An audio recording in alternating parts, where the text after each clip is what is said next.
Welcome to Design Nerds Anonymous, the podcast that sparks curiosity at the intersection of business and design. I'm your host, Amanda Schneider, founder and president at ThinkLab.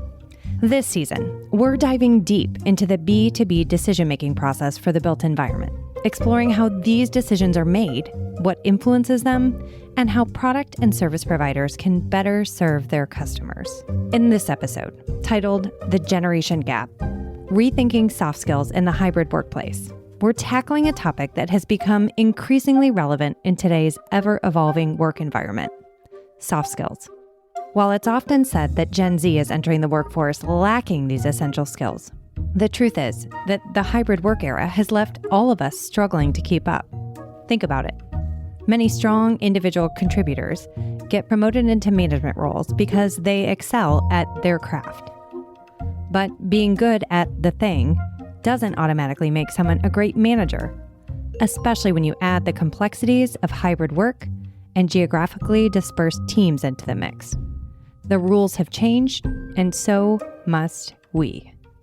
To help us navigate this shift, we've invited Kendra Johnson, a leading expert in soft skills, to share her insights on what our teams and each of us individually need to thrive in this new landscape.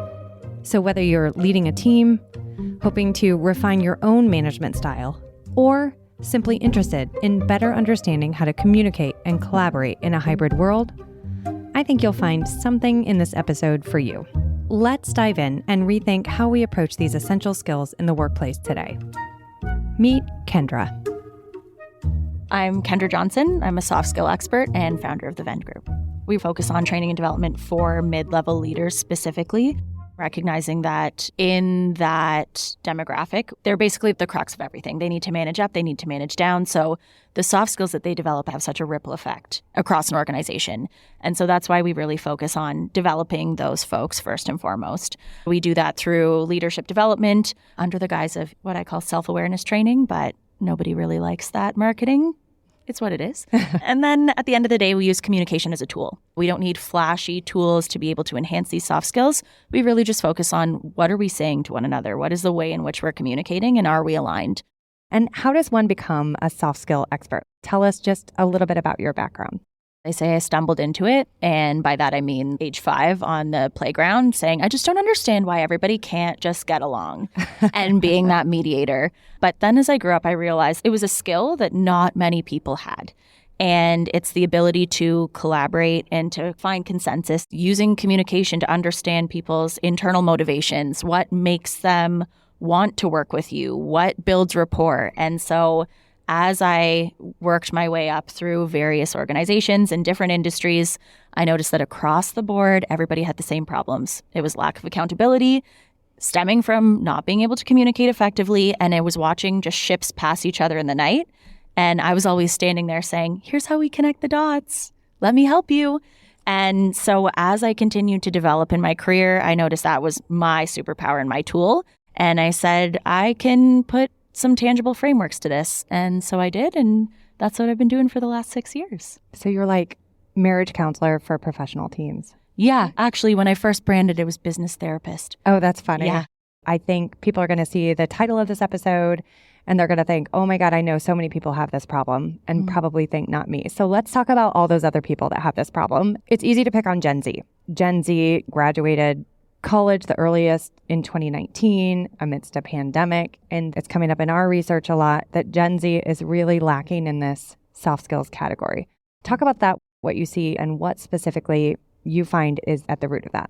I think that we just have different expectations across generations right now, different working styles, different working ethics. And this actually came directly from one of our clients. She said, in understanding that there are different working styles and people have different expectations, I'm realizing my team isn't being defiant, they're just different.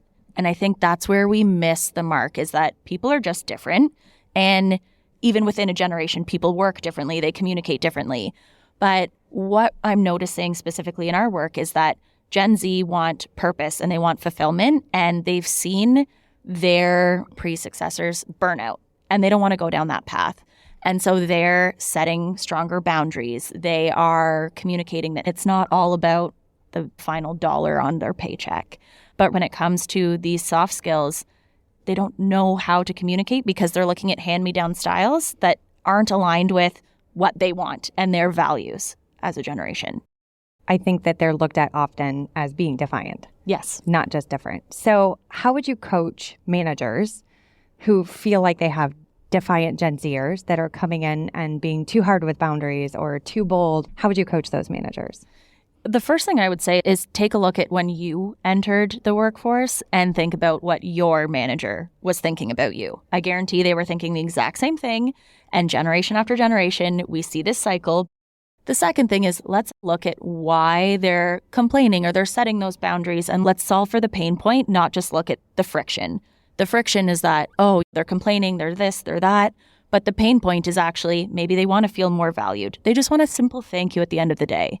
We actually run a lot of exercises in getting managers to actively listen and then question appropriately what is actually at the root of what you're complaining about, in obviously nicer words.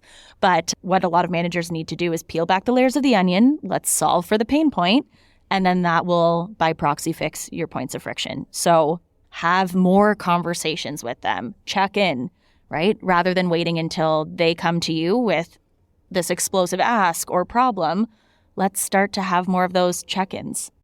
And what do you find prevents people from having those conversations? Nobody has extra time today, and some managers are maybe more hesitant to bring all of this feeling shit into the workplace. So talk about that a little bit, because it sounds so simple, but it's not. I would say there might not be a framework, or I don't know how to approach it. There's never a good time. So there's the logistics side of I don't actually know how to do this. But the biggest thing that I see that holds people back is the fear on what's on the other side of that conversation. What if they just silently ghost me and they sit there, and then what do I do next? What if they have a blow up? What if it actually goes really well? Everybody catastrophizes these conversations in their mind. Once they get through them, it's normally much better than what they expected. But it's that fear of what's on the other side, that unknown. But the more you can connect and get to know your team members, the more you'll be able to predict the what ifs on the other side, because you've had these conversations before and you know what they're looking for. And how do you coach them to get over that what if hump?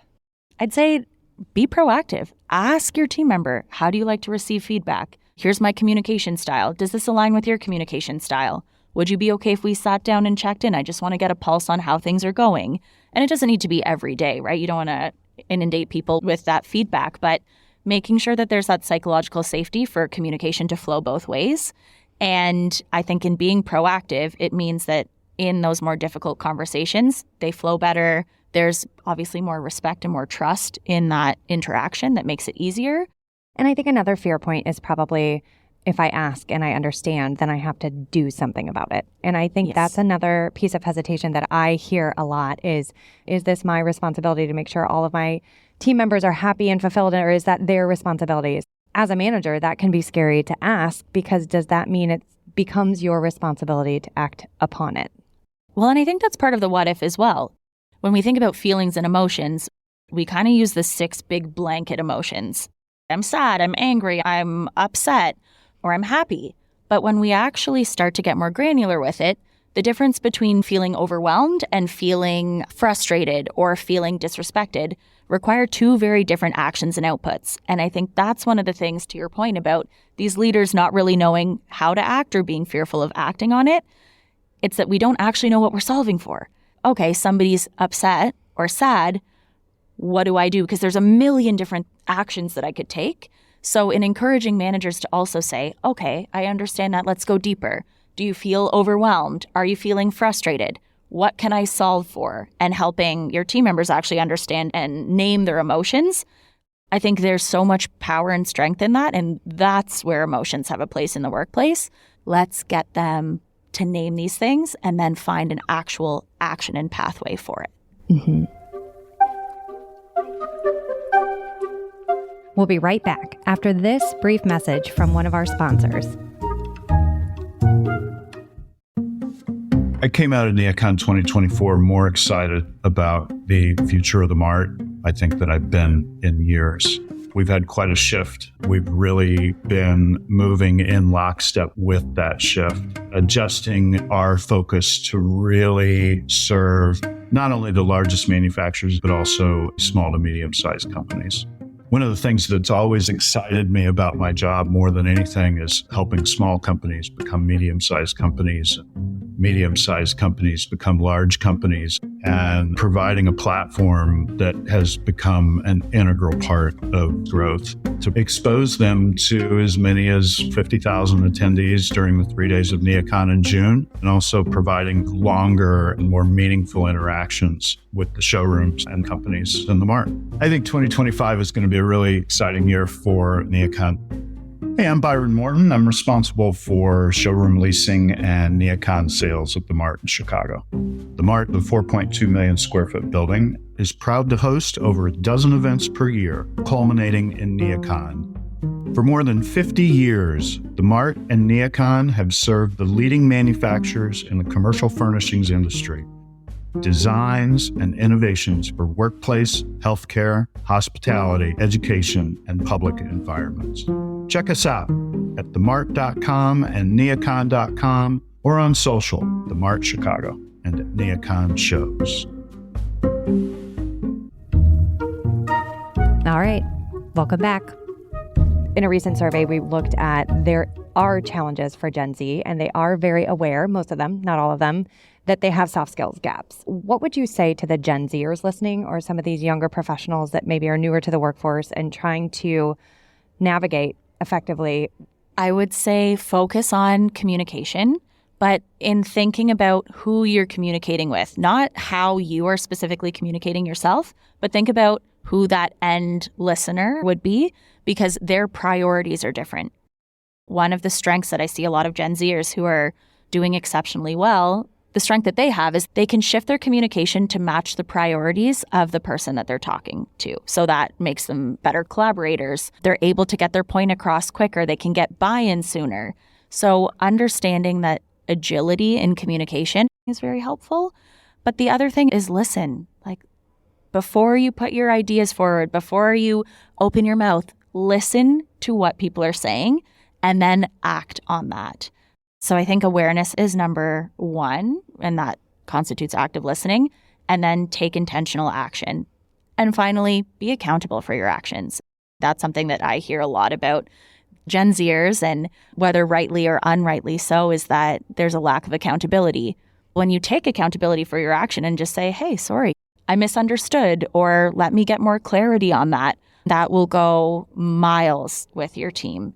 Again, it sounds so simple. Yeah. And those aren't new challenges, right? Every generation has needed to learn to listen, to actually hear, take action, follow up, and accountability. What do you think is different about this generation that maybe they need to realize about themselves? Or maybe there's no difference, because I think they get a bad rap for being one of the first purely digital generations, and that gets blamed often for some of this lacking in soft skills.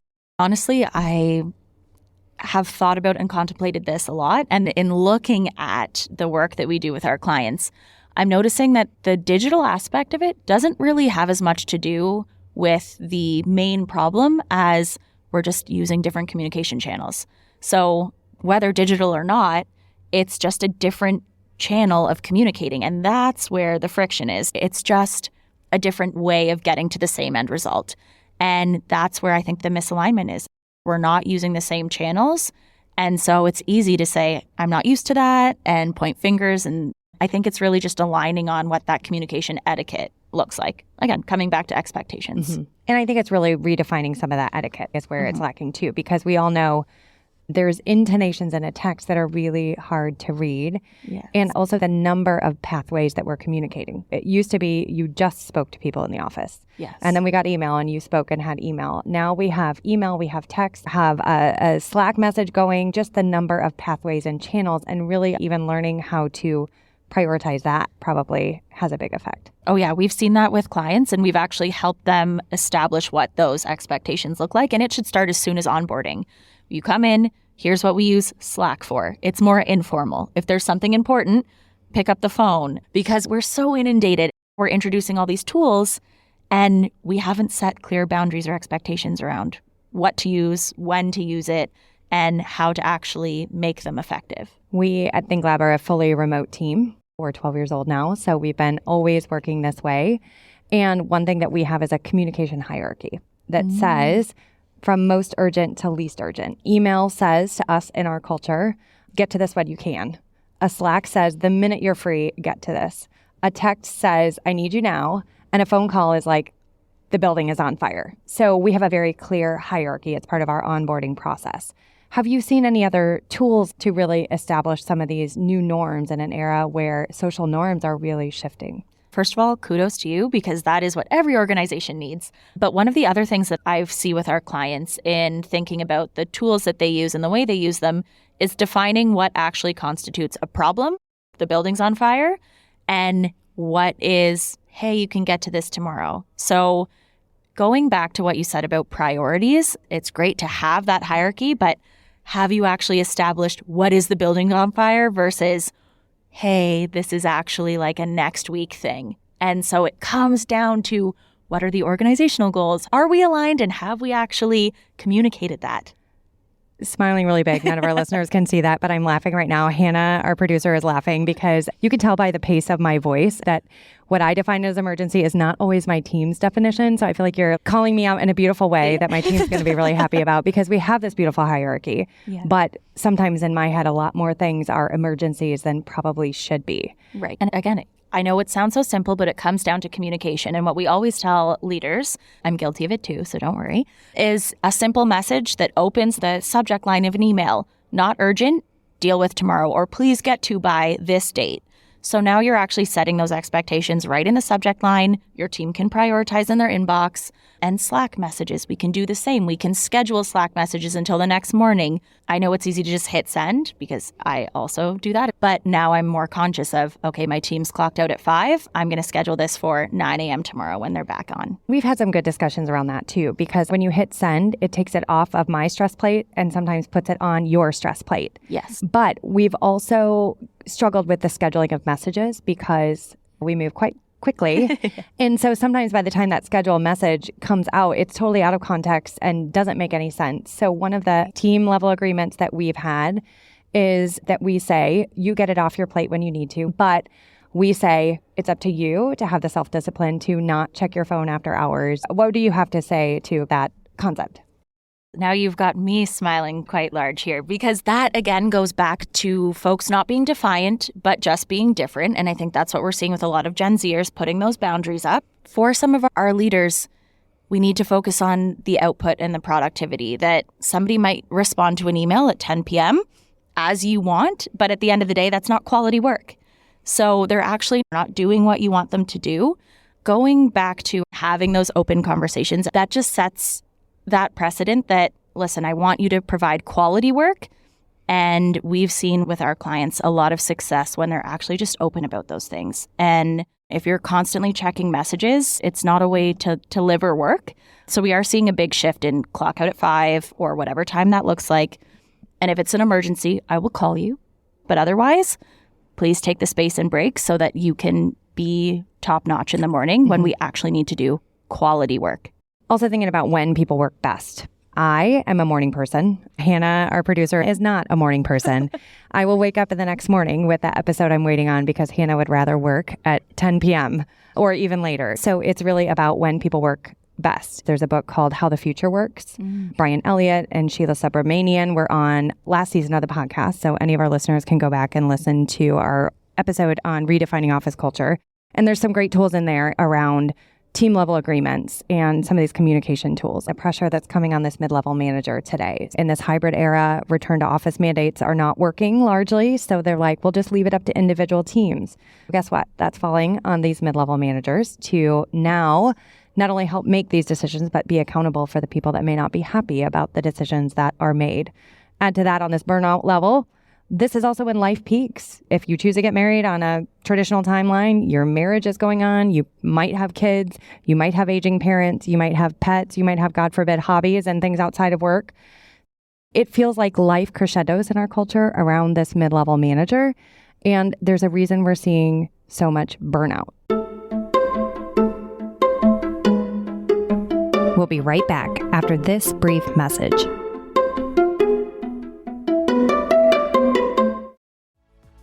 What does home mean to you? Join me, Jeremiah Brent, as I explore this question on Ideas of Order, the California Closets podcast. In our third season, you are going to hear me chat with guests like Busy Phillips, Karamo Brown, Dennis Scully, Shay McGee, and more about the spaces, places, and the people that shape us. You can find Ideas of Order at surroundpodcast.com or wherever you like to listen. And don't forget, our first and second seasons are available now while you wait for season 3.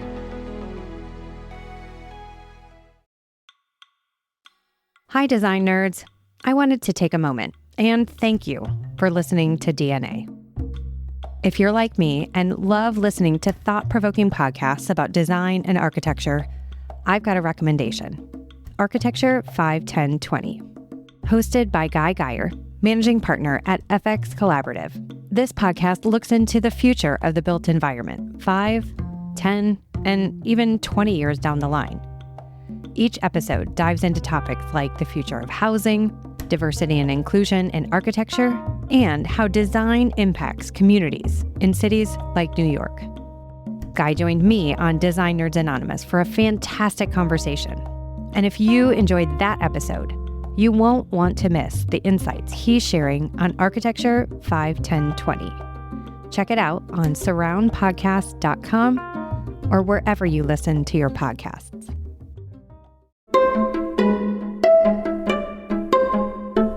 Welcome back to DNA. So, talk for a minute about the soft skill development needed, not just for new entrants to our workforce, but as the culture shifts around work for these beloved, stressed out mid-level managers. I mean, I think one of the things that goes out the window, first and foremost, for our mid-level managers, especially in the peak of their career and life, is that they forget to think about what they need in the moment. Have you had a sip of water? Did you have lunch before you went into that feedback conversation? I'll tell you, if you didn't, it's not going to be good for anybody. So first, take stock of what you need as a mid-level leader, and it's really just being in touch with your body. And to go back to that emotion piece, the next is label what you need and how to communicate about that. I'm feeling overwhelmed. Okay, the more you can communicate about that, the more your team is also able to adopt that language and use that language. Become self-aware, first and foremost. Know what you need, and when you do that, people emulate you, obviously.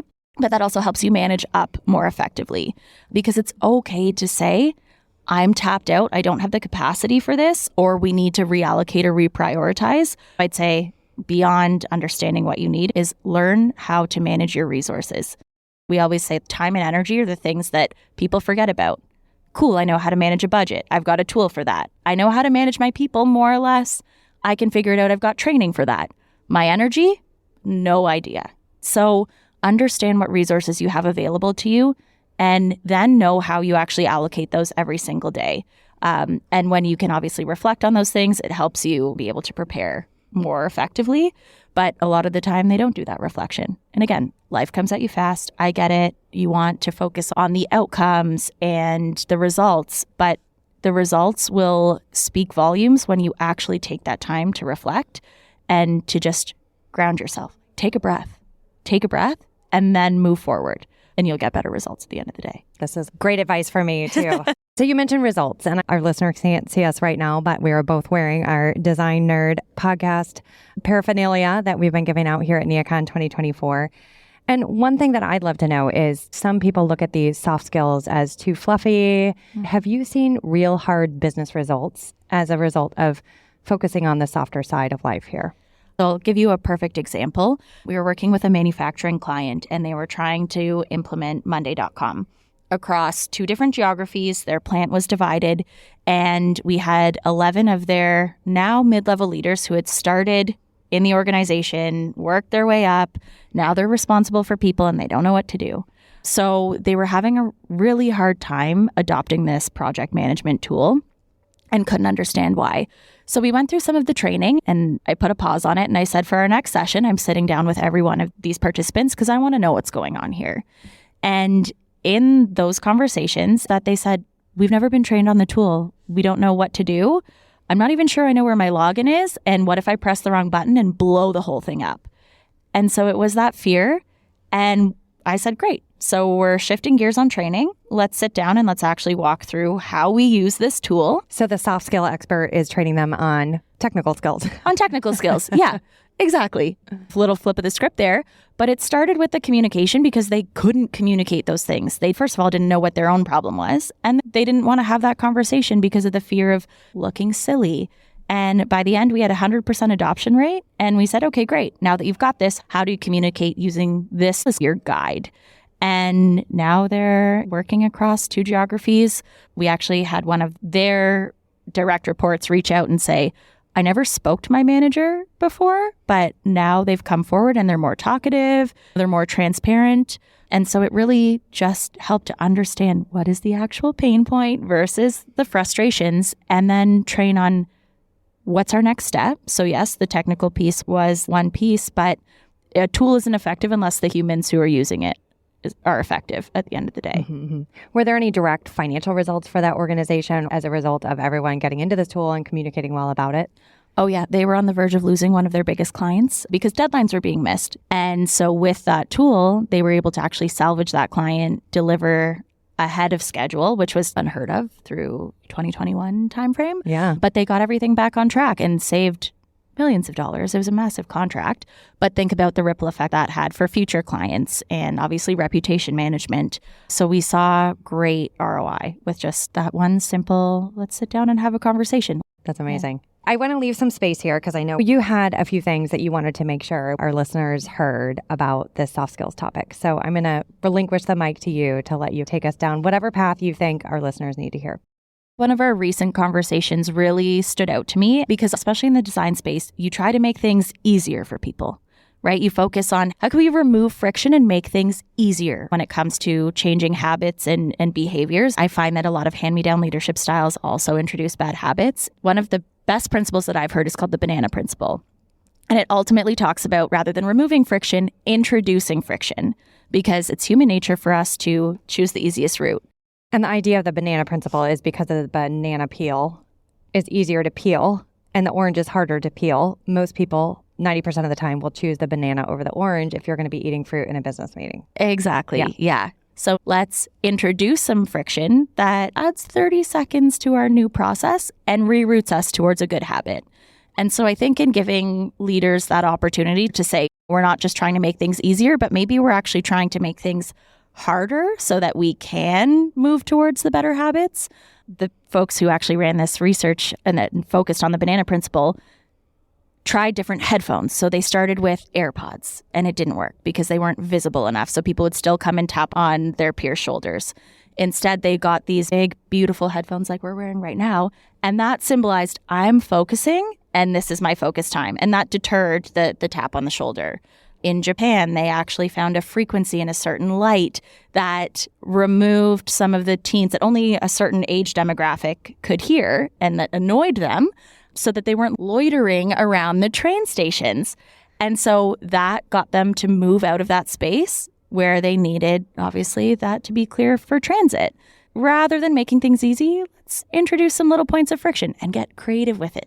I think one of the other interesting things as I look at this industry is these soft skills are really applicable. I've heard a lot about the interior design practice within architecture firms and how to advocate for being heard within a firm that has multiple practices. I've heard a lot about senior designers that are trying to develop these younger designers, needing them to have business development skills, but it's not like they're going to be out there selling. It's about understanding the context and how their design work, how their communication with the client is affecting that next project, all the way to our manufacturer partners who are struggling with recruiting great sales talent. The sales process is changing today, and most of them want seasoned sales professionals, but the pool is only so big of people that really have experience in this industry. So it's not sales training, but it is a level of upskilling that seems more important in this idea of getting to consensus today. I know you work with commercial real estate as well. So talk to some of those audiences about the advice that you have for them. I have one very clear key piece of advice, and that is understand the priorities of your stakeholders.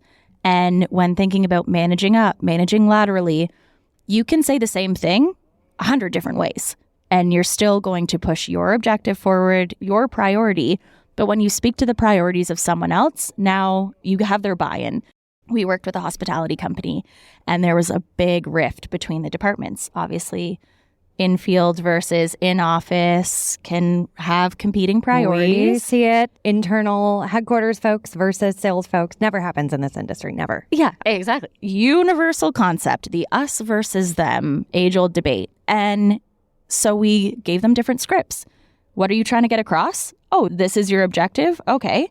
Instead, say it this way and see what happens. And we actually worked with one organization and two folks who had such friction together in office and in field. They just did not see eye to eye, did not necessarily respect each other's positions. And after 3 weeks of just tailoring the way in which they communicated from one side, keep in mind, this is just from one side.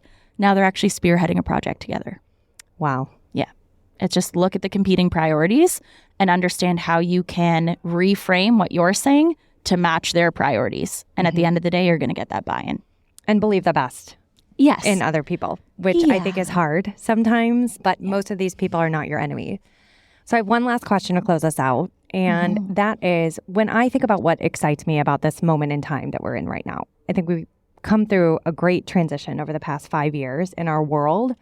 And the broad population of humans has never been more aware of space, its role in our lives, how it makes us feel.